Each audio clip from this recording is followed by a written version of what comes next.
lately been playing Resident Evil 2. Not the new Resident Evil 2. Resident Evil 2 from 1998. It's a game you can download on the PlayStation Vita. It was a PlayStation 1 game. So you familiar with the PlayStation 1? Nope. Okay, so you're familiar with the PlayStation brand, though, right? Like, yes. By name or whatever. So this right back here, that is a PlayStation classic. That's actually a re-released miniature version of the PlayStation 1. The PlayStation 1 came out in like 1995 in North America.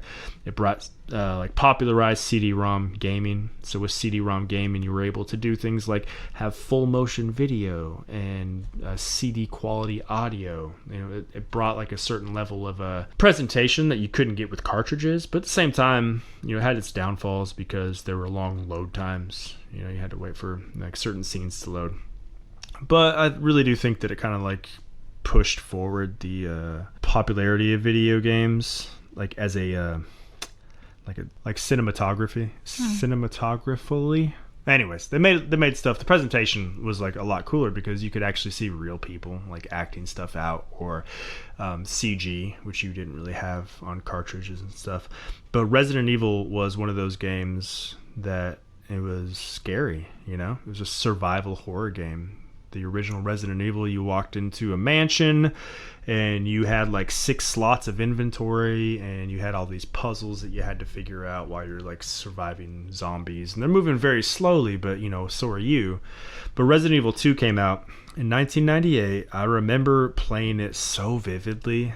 Like it really was a groundbreaking game at the time. It had so it was a continuation of the first Resident Evil, and you were in the city. It like expanded it so much, the story, and you had to like go into a police station and, you know, basically get to the bottom of what's going on with this whole virus and this evil corporation, yada yada yada.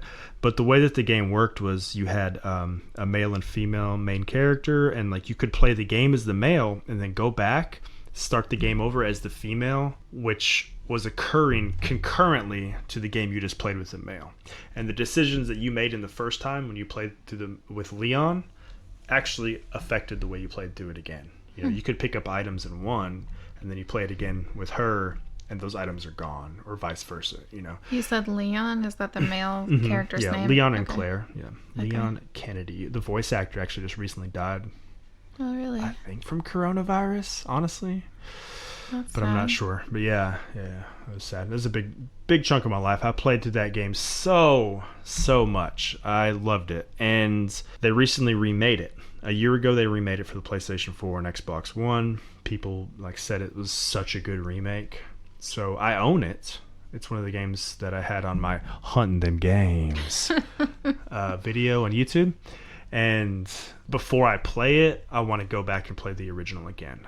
So that's what I've been playing on that PlayStation Vita. You know, occasionally I'll just pick it up and play it for a little bit at a time. So then after you get done with that, you're gonna go play the remake? Yeah.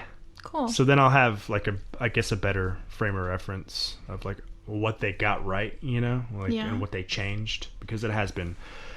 I mean, it's been 10 years since I played it. I used to do that with books to movies. Oh, really? I would reread the book before I went and saw the movie, but then after like the 5th time that I was depressed afterward, I was like, because the movie's always worse. I'm going to try to forget as much of the book as I can before I go see the movie. That's probably the way to do it. Yeah. Except for, I feel Hunger Games nailed it. Hunger Games was the closest, for sure. Yeah, that you can get. Yeah, those were amazing movies. So, yeah, Resident Evil 2, been playing that, and